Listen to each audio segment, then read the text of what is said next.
सास के आगमन की बात सुन अंजना को जरा आश्चर्य हुआ। वह वार त्योहार कभी विशेष प्रसंग पर ही उसके पास आती थी, आज ऐसा कोई संदर्भ नहीं था। फिर यह सोचकर उसने अपने मन को समाहित कर लिया कि उन्हें इस बार यहाँ आए काफी दिन हो गए हैं, अतः मेरी संभाल लेने आज आ रही हैं। और वह उत्फुल्ल बदन द्वार पर खड़े खड़े प्रतीक्षा करने लगी। महारानी के पहुंचते ही उसने अगवानी कर उसका स्वागत किया और ससम्मान ऊंचे आसन पर बिठाया। स्वयं विनम्रता पूर्वक उपपात में बैठ गई। 1-2 मिनट की औपचारिकता के पश्चात केतुमती ने अनौपचारिक बात का सिलसिला छेड़ते हुए कहा, बहुरानी, इन दिनों तुम्हारे स्वास्थ्य को लेकर मैं चिंतित हूँ। मैं देख रही हूँ 15 दिनों से तुम्हें बराबर के हो रही है। राजवैद्यों को इसका कोई कारण समझ में नहीं आ रहा है। उधर तुम्हारे पेट में भी कुछ फुलावट लग रही है। माताजी, आप नाहक ही मेरे स्वास्थ्य को लेकर इतनी चिंतित हो रही है। ऐसी कोई गंभीर बात नहीं है, कुछ दिनों में सब ठीक हो जाएगा। अंजना ने बात टालने के अंदाज में कहा, पर स्वास्थ्य बिगड़ने का कोई कारण तो होना चाहिए। तुम्हें क्या महसूस होता है? महारानी केतुमती ने बात को खुरेदते हुए पूछा। माताजी, जरा संकुचिते हुए अंजना बोली, ऐसा अनुमानित हो रहा है कि मेरे पेट में गर्भ। क्या कहा? गर्भ? चौंकने का अभिनय करते हुए महारानी केतुमती बोली, कैसा गर्भ? तमाते हुए बोली, अरे पापिनी, यह काला मुंह किसके साथ किया? यह पाप की गठरी कहाँ से उठा लाई? माताजी, अत्यंत विनम्रता के साथ अंजना बोली, न तो मैं महल छोड़कर कहीं गई हूँ और ना कोई पर पुरुष मेरे महल में आया ही है। आप वास्तविकता से परिचित नहीं हैं, इसलिए इस स्थिति में आपके मन में संदेह और आक्रोश उभरना अस्वाभाविक नहीं है। पर आप मेरी बात शांति से सुने। मैं सारी बात आपसे निर्लज। बीच में ही महारानी केतुमती बिफर पड़ी। अब बताना, फिर क्या शेष रह गया है? सब कुछ तो बता दिया तुमने। मैं अच्छी तरह से जानती हूँ कि पवन कभी तुम्हारे पास आया ही नहीं। फिर गर्भ क्या अपने आप ठहर गया? शर्म नहीं आती अब बोलते? माताजी, यही तो भ्रांति है। मैं यही बात तो आपसे बता रही थी। वास्तविकता से परिचित करवाते हुए अंजना बोली, जिस दिन आपके पुत्र युद्ध के लिए प्रस्थित हुए थे, उसी दिन अर्धरात्रि में बीच पड़ाव से लौटकर मेरे महल में आए थे। ब्रह्म मुहूर्त का समय होते होते उन्होंने पुनः प्रस्थान कर दिया। पहले व्याभिचार और फिर झूठ। जो पवन रतनपुर में रहते 12 वर्षों में एक दिन भी तुम्हारे पास नहीं आया, सबकी समझाइश और आग्रह पर भी नहीं आया, वह युद्ध के पड़ाव से स्वेच्छा से लौटकर तुम्हारे पास आया था। इससे बड़ा सफेद झूठ और क्या हो सकता है? और एक क्षण के लिए मैं यह मान भी लूं कि बीच पड़ाव से लौटकर वह आया था, तो मेरे से मिले बिना कैसे जाता? महाराज श्री को प्रणाम निवेदन किए बगैर कैसे लौटता? तुम मुझे भरमाकर मूर्ख बनाना चाहती हो, अपने पाप को ढकना चाहती हो, पर मैं तुम्हारी सारी कपटाई अच्छी तरह से समझ रही हूं। बस अपना पाप साफ साफ स्वीकार कर लो। इन बातों से तुम्हारा पाप छुपने वाला नहीं है, मैं कह देती हूं। माताजी, आश्वस्त करने के अंदाज में अंजना बोली, आप बिल्कुल ठीक कह रही हैं। वे आपसे और पिताश्री से मिले बिना वापस नहीं जाते। उनकी भी ऐसी ही इच्छा थी, पर समय अभाव के कारण वे चाहकर भी आप दोनों से नहीं मिल सके। इसलिए आपको अन्यथा सोचने का अवसर मिल गया। पर मैंने आपसे बिल्कुल सच सच निवेदन किया है। आपसे गलत बात कह मैं आखिर बचकर कहाँ जाऊंगी? बहुत आई है मुझे सच का पाठ पढ़ाने वाली। मैं खूब जानती हूँ कि तू दुराचरणी स्त्रियां इसी तरह सत्य का हवाला देती है। मुझे तुम्हारी सफाई की कोई जरूरत नहीं। तुमने जितना अन्न खाया है ना, उतना मैंने नमक खा लिया है। झिड़कते हुए केतुमती बोली, माताजी, अब भी यदि आपको मेरी बात पर विश्वास नहीं है तो देख लीजिए यह मुद्रिका, अंगूठी युवराज श्री प्रस्थान के समय मुझे देकर गए थे। ऐसा कहते हुए अंजना ने पवनंजय द्वारा प्रदत्त नामांकित अंगूठी सास के सामने रख दी। पवन की नामांकित मुद्रिका देखकर महारानी केतुमती का रुख नरम होने के स्थान पर और अधिक कड़ा हो गया। दुष्टे, मुद्रिका दिखाकर अपना सतीत्व प्रमाणित करना चाहती हो, पर इससे तो तुम्हारा एक पाप और प्रकट हो गया। इतनी देर तो मैं समझती थी कि तुम व्यभिचारिणी और झूठी हो, पर अब पता चला कि तुम चोटी भी हो। मुद्रिका को कब्जाते हुए कड़की, बोलो बोलो, कहां से चुराई यह मुद्रिका? मातुश्री, अत्यंत उद्विग्नता एवं हताशा के स्वर में अंजना बोली। इस प्रमाण को भी आप जब झुटला रही है तो फिर अपने बारे में मेरा कुछ भी कहना व्यर्थ है। जरा गंभीर होकर बोली, आप चाहे मेरी बात पर विश्वास ना करें, पर भगवान साक्षी है कि मेरा सतीत्व अखंड है। जागृत अवस्था की बात तो क्या, स्वप्नावस्था में भी मैंने किसी पर पुरुष का स्पर्श नहीं किया, उसकी एक क्षण के लिए भी वांछा, चाहत, इच्छा नहीं की। अंजना के नयनदीप आत्मविश्वास की ज्योति से दीपित हो उठे। बिना रुके ही वह बोली, पर भगवान तक भी जाने को आपको उपेक्षा नहीं है। युवराज श्री के संपर्क स्थापित करने से ही काम हो जाएगा। उनकी बात पर तो आप विश्वास करेंगी ही। मेघपुर बहुत दूर नहीं है, अपने किसी विश्वस्त दूत को वहां भेज दे, यथार्थ प्रकट हो जाएगा। सारा यथार्थ प्रकट है, प्रत्यक्ष है। तुम्हारा पेट तुम्हारे व्याभिचार को स्पष्ट रूप से प्रकट कर रहा है।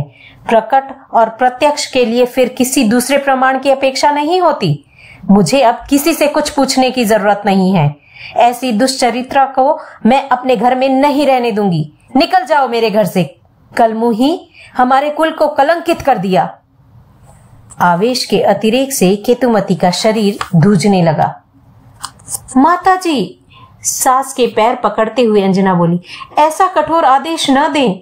युवराज श्री पधारें तब तक आप मेरे पर अनुग्रह करें। उनके पधारने के बाद आपको जैसा, तुम पवन के लौटने तक की बात करती हो, पर मैं तुम्हें अब एक दिन भी यहाँ नहीं रहने दूंगी। झटके से पैर छुड़ाते हुए केतुमती बोली, महाराज श्री से कहकर आज ही तुम्हें यहीं से नहीं निकलवा दिया तो मेरा नाम केतुमती नहीं।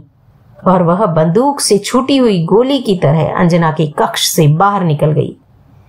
चंद क्षणों पश्चात ही वह महाराज प्रहलाद के कक्ष में थी। महारानी का बिना समय और बिना किसी सूचना के सहसा महाराज के कक्ष में आना विशेष परिस्थिति का स्पष्ट संकेत था।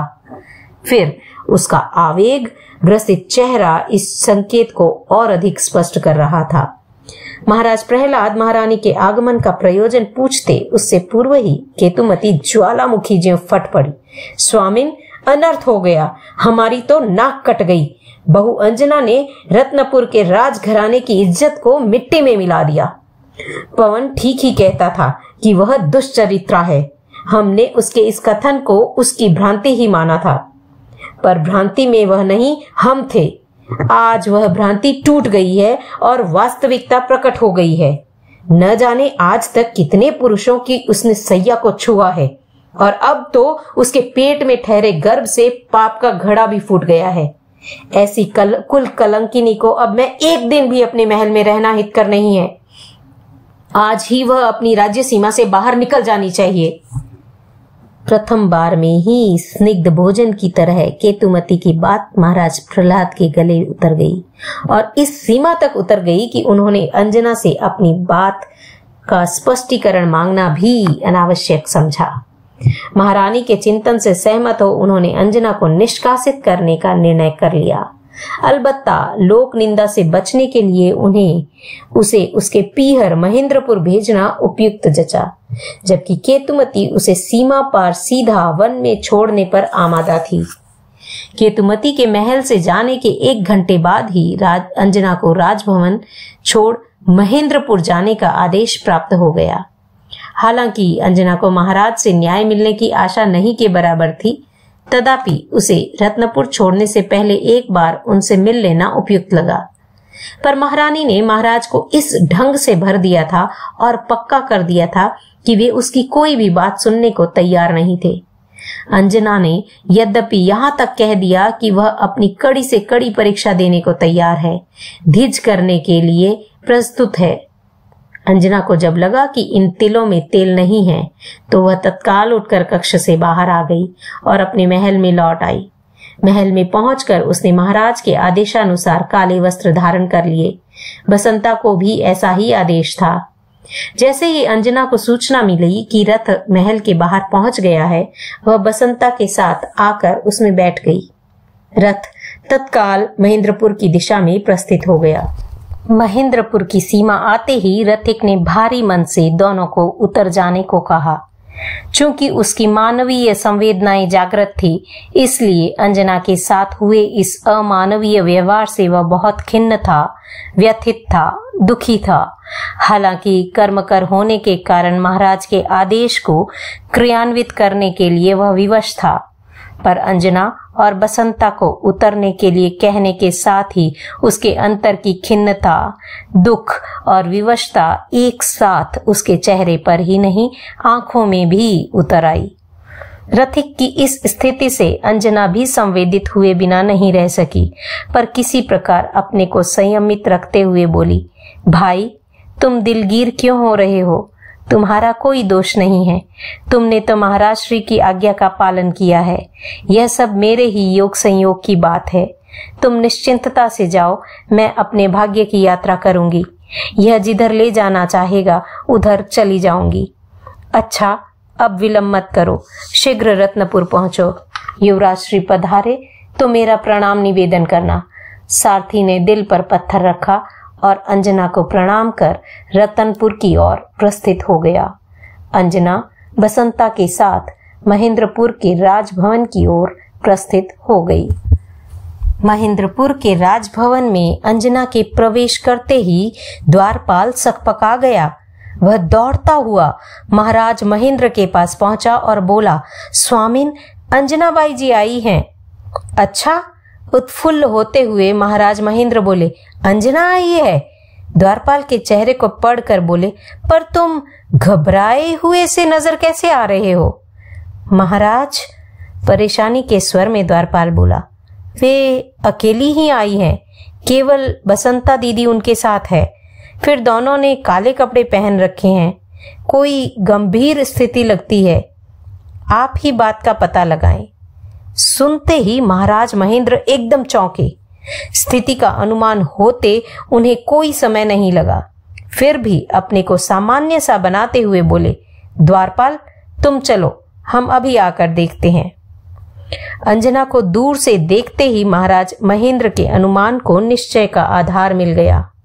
अवैध गर्भ के कलंक के साथ उसे आश्रय देना उन्हें महेंद्रपुर की गरिमा और प्रतिष्ठा के सर्वथा प्रतिकूल लगा। लांछित बेटी का प्रणाम झेलना भी उन्होंने अपना अपमान समझा।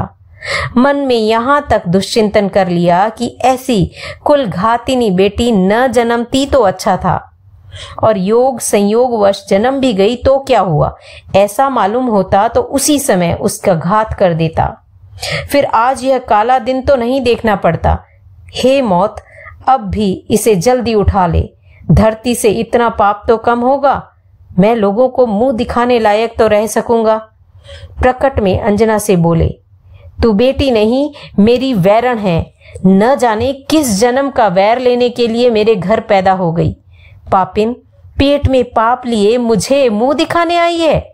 जरा भी शर्म नहीं आई तुझे? अब घात कर मर क्यों नहीं गई? मेरे आंगन तो पवित्र नहीं करती। मेरी आंखें तो इस पाप का साक्षात्कार दूषित नहीं होती। खैर, इन्हीं पैरों वहीं चली जा जहां से यह पाप उठा कर लाई है। यहां तेरे ठहरने के लिए कोई स्थान नहीं है।